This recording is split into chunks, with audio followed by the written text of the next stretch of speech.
Integral 1/x എന്ന് പറഞ്ഞ log x ആണ്. പാർഷ്യൽ ഫ്രാക്ഷനകത്തും ഇന്റഗ്രേഷനകത്തും ഏറ്റവും കൂടുതൽ ഉപയോഗിക്കുന്ന ഒരു ഇക്വേഷനാണ്. അങ്ങനെയാണ് ഈ ഒരു ഇക്വേഷൻ വെച്ച് integral dx divided by 4x+3 എന്ന് പറഞ്ഞ എന്തായിരിക്കും? സാധാ പോലെ നമുക്ക് log 4x+3 അങ്ങനെ തന്നെ വരും. log 4x+3 വരും.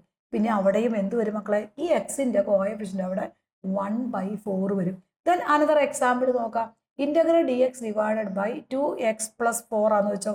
That is equal to log mod 2x+4 അങ്ങനെ തന്നെ വരും. പിന്നെ എന്തുകൂടി വരും അവിടെ? ഈ എക്സിന്റെ കോഎഫിഷ്യന്റ് 1/2 വരും.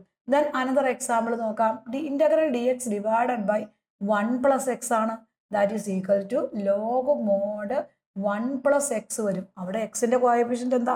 1 അല്ലേ? അപ്പൊ 1/1 കൂടി വരും. Then another example integral dx divided by 1+5x ആണ്.